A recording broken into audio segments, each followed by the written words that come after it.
नमस्कार दोस्तों, मैं मुकेश शेठिया। आप सब पहचान रहे हैं आपका भाई।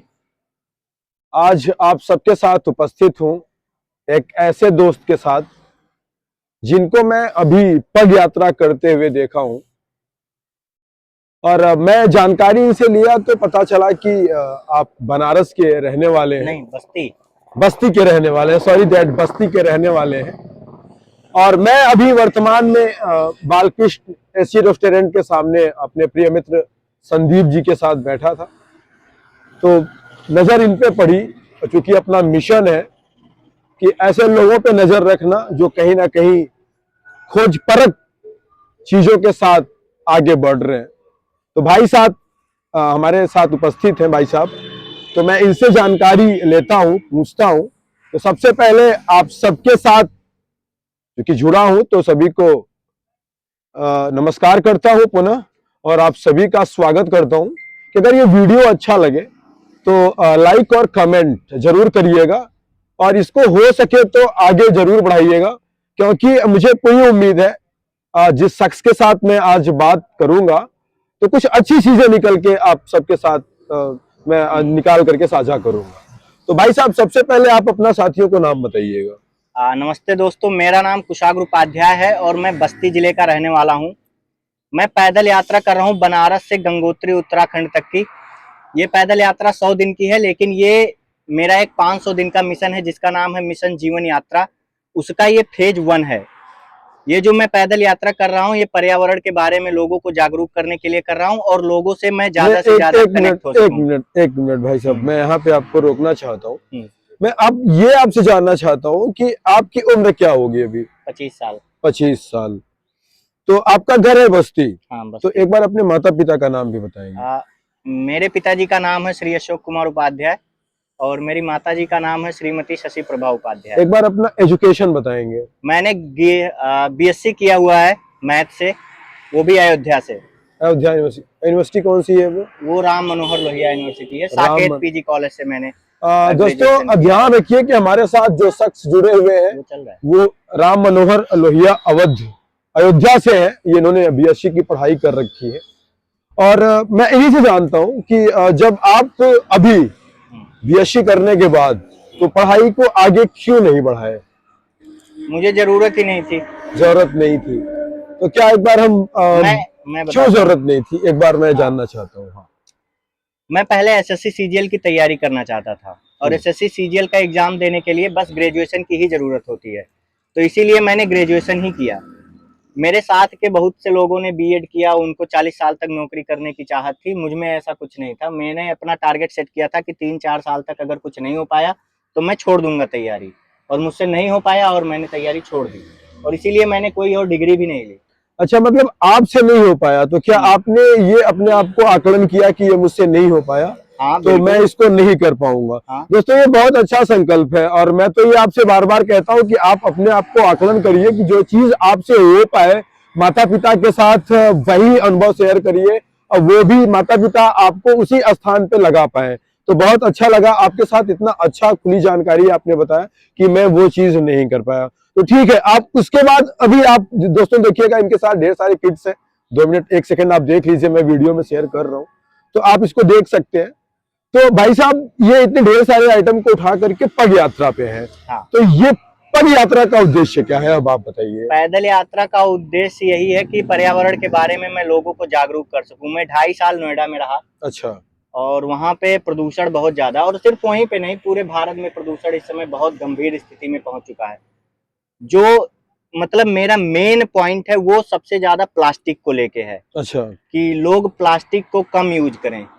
तो ये भावना आपके पास कब आई कि मैं ऐसे उद्देश्य को आगे बढ़ाऊंगा? जब मैंने ट्रेवल करना शुरू किया पहाड़ों में। तो आप पहाड़ों में कहाँ ट्रेवल किए थे? बहुत कहीं नहीं मैं घूमा हूँ। मैं 2 बार नैनीताल कैची धाम गया हूँ, और उसके बाद 5-6 बार मैं ऋषिकेश गया हूँ, 1 बार मैं देवप्रयाग गया हूँ, बस इतना ही। बाबा नीम करौली का आशीर्वाद आपने प्राप्त किया है 2 बार? हाँ, 2 बार मैं गया हूँ। 1 बार मैं भैया के साथ गया था, 1 बार अकेले गया था। तो जब मैं अकेले गया, रियलाइजेशन तभी से शुरू हुआ। अच्छा, फिर तब से आपका आभास हुआ? हाँ, फिर मैं अकेले घूमने लगा। और तो नदियों ऐसा की क्या स्थिति आभास पहाड़ों हुआ में बहुत आपको? खराब है। ऐसा क्या आभास हुआ वहां के कि आपको पूरा हृदय परिवर्तन ही अब कर ऐसा दिया। है, ये तो अभी मुझे भी नहीं पता एक बार इतना उसको टच कर है, दीजिएगा वहां पे। क्या आभास हो गया, वो चल रहा है, कोई दिक्कत नहीं है। हाँ। तो अब ये तो मुझे भी नहीं पता है कि ऐसा क्या हो गया चमत्कार मेरे साथ। उम्मीद है 100 दिन की मेरी इस यात्रा में मुझे कुछ रियलाइज होगा मेरे बारे में जो मुझे नहीं पता है। अच्छा, ये यात्रा जो आपने पग यात्रा शुरू किया है प्लास्टिक को लेकर के, पर्यावरण को लेकर के, तो ये यात्रा जो है आपने शुरुआत कहाँ से की है? बनारस से। और इसका अंत कहाँ करेंगे? गंगोत्री। तो ऐसी ही यात्रा, मतलब यही वैसे कोशिश गोमुख की तक है। मैं जाऊंगा, लेकिन ज्यादातर लोगों को गंगोत्री पता है। गोमुख तक मैं जाऊंगा, सोर्स ऑफ गंगा गोमुख ही है। तो वहां पे क्यों जाना चाहते हैं? ये आप कहीं और भी जा सकते थे, आप कहीं और चुन सकते थे, तो ऐसा क्या उद्देश्य रहा होगा कि आपने? कहीं ना कहीं थोड़ा स्पिरिचुअल कनेक्शन भी मैं फील करता हूँ, तो इसलिए मैंने चूज किया कि ये पैदल यात्रा करता हूँ। मैं हरिद्वार से ऋषिकेश की मैंने एक बार पैदल यात्रा करी थी, तो उसके बाद ही मैंने डिसीजन लिया कि मैं पैदल यात्रा करूंगा, क्योंकि इसका एक रीजन ये भी है कि मैं ज्यादा लोगों से कनेक्ट कर पा रहा हूँ। जैसे अभी मैं यहाँ पे बैठा हूँ, अगर मैं बाइक से होता या साइकिल से होता तो चुटकी बजा के मैं सड़क से निकल जाता, ना ये मुझे देख पाते ना मैं आपको देख पाता। ठीक है दोस्तों, 25 साल की उम्र में एक अच्छी सोच के साथ उपाध्याय जी बनारस से, बस्ती से चल के बनारस, और बनारस से चल करके अभी सैदाबाद पहुंच रहे हैं। और जब मैं ये वीडियो अपलोड करूंगा आप सबके साथ, तो संभवतः ये प्रयागराज की धरती पर पहुंच चुके होंगे। तो ये थोड़ा आसान नहीं होता, ये थोड़ा मोटिव अगर आपको लगता है कि ये आसान होता है, तो बिल्कुल आपका सोच गलत है। उपाध्याय जी ने बताया कि मेरा एक उद्देश्य है प्लास्टिक को लेकर के। तो आइए इनसे जानते हैं कि आपने प्लास्टिक को ही क्यों उठाया। आपके साथ तो बहुत सारे पेड़ पौधे भी हो सकते थे, मतलब बहुत सारी चीजें आप जोड़ सकते सारी थे। चीजें हैं, लेकिन जो टॉप पे आता है वो प्लास्टिक ही है। उसका रीजन ये है कि अभी आज इस समय कलयुग चल रहा है, और कलयुग में कहते हैं भगवान हर जगह हो सकता है कि ना हो, लेकिन प्लास्टिक आपको हर जगह मिल जाएगा। तो इसीलिए मैंने प्लास्टिक चूज किया। क्या आप क्योंकि प्लास्टिक यूज करते हैं? बिल्कुल करता हूँ।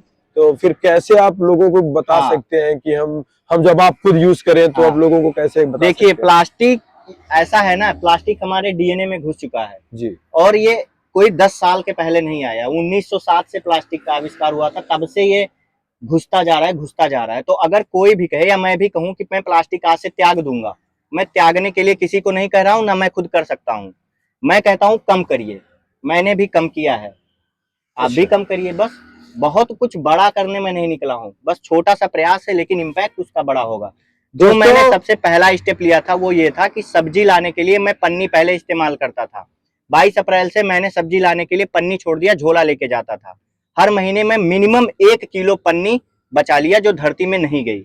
ये मेरा छोटा सा प्रयास था, लेकिन इम्पैक्ट आप देखिए, 1 महीने में 1 किलो पन्नी कम करी, साल भर में 12 किलो पन्नी कम करी, सिर्फ एक आदमी ने। अगर हर आदमी वही करने लगे, सोचिए ना कितना बड़ा इम्पैक्ट आ जाएगा। दोस्तों, इनका मिशन और इनका सोच काबिले तारीफ है, और मुझे उम्मीद है कि इन्होंने बदलाव की बात की है, और सबसे अच्छी बात की है कि हमारे डीएनए में घुस चुका है और इसको हम खत्म नहीं कर सकते, किंतु खत्म कर सकते, कम कर सकते हैं। तो जितना हो सके तो हम इनसे ये अनुसरण करते हैं। इन्होंने बहुत बड़ा बीड़ा उठाया हुआ है, ये कह रहे हैं कि हमने ये छोटा सा बीड़ा उठाया, किंतु ये बहुत विशाल बीड़ा है। दोस्तों, मैं इनसे और कुछ जानना चाहता हूँ, क्योंकि युवा साथी है, केवल 25 साल की अवस्था में, और ये वहां तक की यात्रा करना चाहते हैं जहां तक लोग सोचना चाहते हैं। तो साथियों, बस मैं ये इनसे पूछना चाहता हूँ कि आप भगवान के बारे में क्या जानना चाहते हैं, या क्या जानते हैं भगवान के बारे में? कुछ नहीं जानते हैं। तो आप भगवान को समझते कैसे हैं? बहुत बड़े हैं। समझते हैं? समझता कितना, कुछ भी नहीं समझता। मैं अपने आप को समझ गया तो भगवान को समझ जाऊंगा। मैं तो अभी आप भगवान को नहीं समझते? मैं कोई धार्मिक आदमी नहीं हूँ। ये जो माला मैंने पहनी हुई है, ये मेरे यहाँ भागवत कथा बैठी थी, तो पंडित जी आए थे, तो मैंने उनसे यात्रा के बारे में बताया, तो एक आशीर्वाद स्वरूप है ये। मैं रिस्पेक्ट करता हूँ, लेकिन मैं मंदिरों में जल्दी नहीं जाता हूँ, रेयरली कभी। क्यों? पता नहीं, अंदर से फीलिंग नहीं आती। तो कहीं ना कहीं मान सकते हैं कि अगर हमारे युवा मंदिर में जाने से अगर मना करेंगे, तो फिर हम हिंदू धर्म की बात करते हैं और धर्म की बात करते हैं। नहीं, मैं मना नहीं कर रहा हूँ। देखिए, रीजन है उसका। भीड़ से मैं थोड़ा अपने आप को अलग रखता हूँ। अच्छा। हर कोई आदमी भीड़ में जा रहा है, मैं भीड़ से अपने आप को अलग करता हूँ। मतलब भगवान को आप मानते हैं? मंदिर से परहेज करते हैं? मैं अगर आज यहाँ हूँ तो भगवान की ही वजह से। अच्छा। मैं अपना हाथ खड़ा करके निकला हूँ, मेरे पास सच में कुछ भी नहीं है। 8-10 हजार रुपए लेके मैं निकला हूँ। 500 दिन की मेरी यात्रा है। कब से निकले रहने हैं? खाने कुछ भी पता नहीं। 28 दिसंबर से 28 दिसंबर 28 दिसंबर को मैंने घर छोड़ा। मतलब आप नए साल में एक नया उद्देश्य हाँ, बनाया हाँ। कि मैं तो भगवान ना होते तो मैं कहाँ यहाँ पे आ पाता, मैं यहाँ आपके साथ बैठ भी नहीं पाता। मम्मी पापा को मेरे आपकी याद ये- नहीं आती होगी? आती है, थोड़ी बहुत बात आती होती है, है, बहुत। फोन हाँ से बात बिल्कुल, होती रोज है, बात होती है, कनेक्ट 3-4 रहते बार। हैं, हाँ हाँ बिल्कुल, जुड़े रहते हैं। हाँ बिल्कुल। कोई छोड़ने आपको आया था? हाँ पापा वापा तो आए थे। और चूंकि अब इतने दिन की यात्रा हो गई है तो याद तो आता होगा हाँ थोड़ी बहुत, बहुत कम आती है वैसे। रास्ते चलते वक्त जब हाँ। आपको लगता होगा तो कि मैं एक ऐसे ऐसा यात्रा नहीं अभी। क्योंकि आज आपको अगर आप 28 दिसंबर को निकले थे तो 3 दिन वहां जोड़ दीजिए और हाँ। आज दोस्तों 8 या 9 तारीख है। 9 तारीख 9 तारीख में तो 9-3-12 दिन के अंतराल में मुझे लगता है कि यहाँ पे 1-2 दिन 3 दिन लोग घर से बाहर निकलते हैं तो उनको घर की याद आती है। ये महाशय आज 12 से 13 दिन हो गए। बिल्कुल मैं इनको शुभकामनाएं देता हूँ कि ऐसे ही इस ध्येय को, इस उद्देश्य को जन जन तक पहुंचाए और हम सभी भी इस वीडियो के माध्यम से एक चीज अनुसरण करने का प्रयास करेंगे। उपाध्याय जी का कहना है कि हम प्लास्टिक को अगर खत्म नहीं कर सकते तो उसको हम कम कर सकते हाँ, हैं। छोटा सा प्रयास करिए आप बस। सभी से निवेदन है कि प्लास्टिक का प्रयोग जीवन में कम करिए, जितना हो सके आप घर से थैला लेके मार्केट में जाएं। दोस्तों यही होता है, पर्यावरण दूषित नहीं करना है, पर्यावरण के साथ चलना है। चूंकि अगर प्लास्टिक की बात हो रही है तो मैं एक बात आपसे और ऐड कर देना चाहता हूं आप लोगों के साथ। प्लास्टिक ही नहीं, जब आप घर से बाहर निकले अनायास बिजली ना जलाएं। जब भी आप घर से निकले अनायास पंखा ना जलाएं। जब भी आप घर से निकले अनायास पानी ना जलाएं। मतलब जितनी आवश्यकता है आप उतने पानी का प्रयोग करें। ये तमाम चीजें जो है पर्यावरण के अंतर्गत आती है, भौतिक पर्यावरण के अंतर्गत आती है। दोस्तों ये सब हम लोगों की जिम्मेदारी है इन सबको बचाए रखना। तो दोस्तों धन्यवाद, आप सब वीडियो के साथ बने रहे। दोस्तों साझा जरूर करिएगा ये वीडियो कैसा लगा आप सबके साथ। दोस्तों धन्यवाद। हम इनके साथ, उपाध्याय जी के साथ बालकृष्ण एसी रेस्टोरेंट पे मौजूद है। आप सभी जब मौका मिले तो एक बार यहाँ पे जरूर आए। दोस्तों बहुत व्यंगम स्थान है। धन्यवाद।